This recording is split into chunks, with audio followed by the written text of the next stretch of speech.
салом дӯстон, то оғози ҷоми ҷаҳон ду рӯзи дигар боқӣ мондааст. Мундиал бори аввал дар зимистон баргузор мегардад ва ин дафъа бо ҷангу ҷанҷоли зиёд дар хотир мемонад. Хабар монавад ки гӯё тими мизбон ба рақибонашон аз Эквадор пора додааст, то ин ки онҳо бозиро бо ҳисоби 1-0 вале дар дуюм тайм боидиянд. 5 манбаъ инро тасдиқ карданд ки Қатар барои камбағалони Эквадор ба маблағи $7.4 миллион пора додааст. Ин масъаларо дар сатҳи баландтарин дидан мебароянд. То он вақт мо ба хабарҳои дигар мегузарем. Дӯстон, эди футбол наздик омада истодааст. Мо инро 4 сол интизор будем. ҷоми ҷаҳони 2022 дар бозии аввали турнир Қатар Эквадорро пешвоз мегирад. Англия рақобат мебандад бо Эрони сарсахт. Тими Сенегал кӯшиш мекунад аз Голландия ягон хол ба даст орад.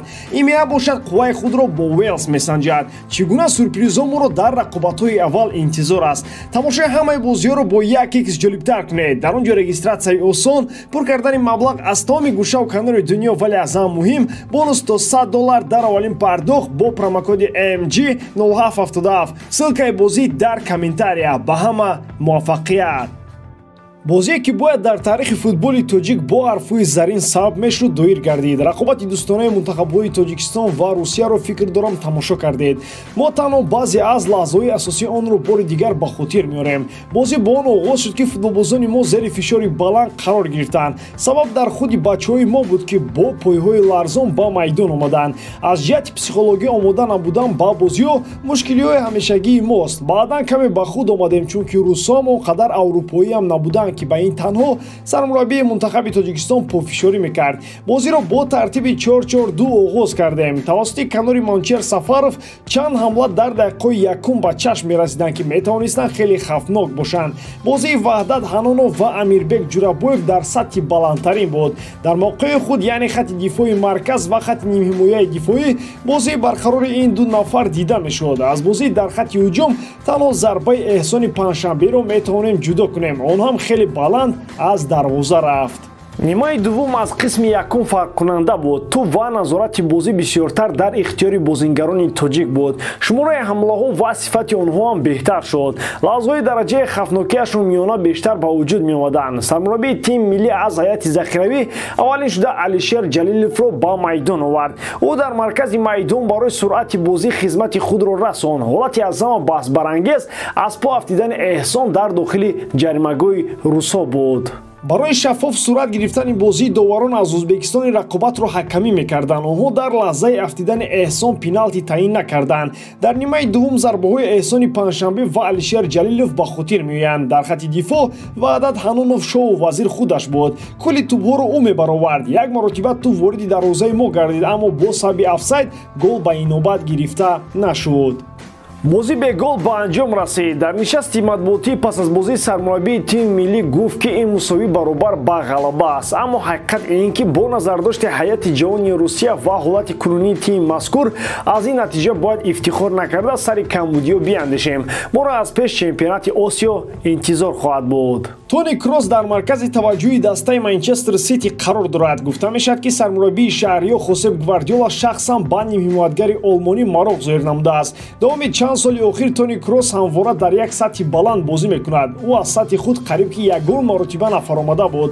то ҳол дар Реал ягон нафаре пайдо нашуда истодааст ки ӯро иваз кунад. Тучуамени ва Камавингаро мадридиҳо барои ҳамин мавқеъ омода карда истоданд. агар бозингарони Реалро дар мавсими кунунӣ баҳо диҳем, яке аз беҳтаринҳо Кросс хоҳад буд. Валверде агар то ҳамин дам футболбози беҳтарини Реал ҳисоб мешуд, пас дуввум дақиқан Кросс аст. дар бозии бо Райо Великано ӯ набуд ва Реал шикаст хӯрд. дар рақобат бо Кадис Кросс баргашт ва ғалабаи мадридиҳоро бо голаш таъмин намуд. ин танҳо як мисоли муҳимияти Кросс барои Анчелоти аст. чунин мисолҳоро хеле зиёд метавон овард. новобаста ба ҳамаи ин гуфтаҳо, Реал барои тамдид кардани шартномаи Кросс саросима нест. шояд ҳавасманд ҳам набошад. аз ин лиҳоз Манчестер Сити мехоҳад ҳарчи зудтар ин масъаларо ба нафи худ ҳал кунад. қарордоди нимҳимоятгари олмонӣ бо Реал тобистони соли оянда ба анҷом мерасад. Манчестер Сити мехоҳад мавқеи Илкай Гунdoganро ки рафтанӣ аст бо Тони Кросс пур кунад. дӯстон, ман мехоҳам ба шумо бигӯям, ки 5 канали асосии YouTube якҷоя шуда канали Телеграми худро таъсис додам бо номи Утка Games, ки чандин сари сол мешавад, ки бозиҳои футболиро таҳлил мекунам ва дар айни замон беҳтарин канал дар Telegram дар соҳаи букмекерӣ ба ҳисоб меравад. Онҷо бисёртар прогнозҳои бепул гуфта мешавад ва аз ҳам муҳимаш ғолиб мемориянд. Барои ҳамин тестарак ба ссилкаи дар зери описания буда даромада дар Telegram ба канали Утка Games обуна шавед ва бурд намоед. Эдин Джеко метавонад дастаи худро иваз кунад. Гап на танҳо сари даста, балки сари чемпионат ҳам меравад. Аз Англия чандин даста ба ҳамлагари босниягӣ таваҷҷӯҳ доранд. Байни онҳо дастаи Тоттенхем мақоми хуса дорад. Алахусус сармураббии дастаи шаҳри Лондон Антонио Конте дар симои ин футболбоз шахсеро мебинад, ки метавонад дар хатти ҳамла бозии барқарор нишон диҳад ва ҳамеша натиҷаи заруриро таъмин кунад. Баъд аз гузариши Джеко аз Рома ба Интер, ӯ маҳорати задани голҳоро аз даст надодааст. Ҳам дар серияи А ва ҳам дар Лигаи Чемпионҳо оморҳои Джеко арзандаи таърифу офарин мебошад. Дар Лигаи Чемпионҳо ӯ ба дарвозаи Виктория Плзен гол заданро яке аз вазифаҳои аслии худ медонад. Дарвозаи ин тимро рахна кардан Джеко ҳанӯз 16 сол пеш дар Чехия оғоз кард. Бар зидди ин тим Джеко дар 10 бозӣ 12 гол дорад.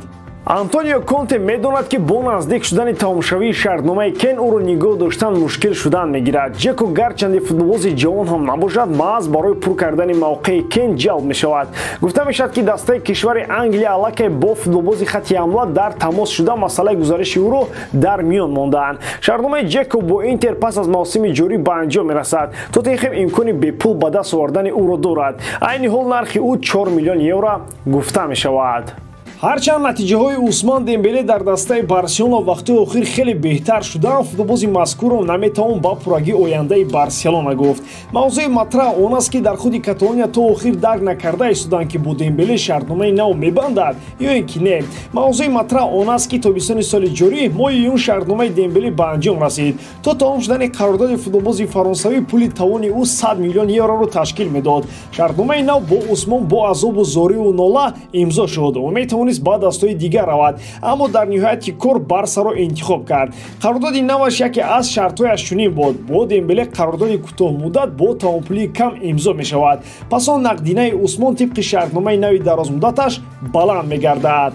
ин маънои онро дорад, ки дастаҳои хоҳишманд метавонанд айни замон ба ҳамлагари фаронсавӣ пешниҳоди ҳамкорӣ кунанд. то ҳол аз худи бозингар дар ин бора ибрози андеша дида намешавад. новобаста аз ин гуфта мешавад, ки дастаи ПСЖ боз ба номзадии Дембеле баргаштааст ва дар авзанаи зимистона кӯшиши ҷалби Дембелеро хоҳад кард. ба ҳамин тамом бори дорам, ки эҷодкории ман ба шумо писанд меояд. лайк, комментария ва дар канал обуна шуданро аз ёд набароред. бо шумо мисли ҳар вақта Муҳаммад Гаиров. хай бародарон, дар паноҳи Аллоҳ.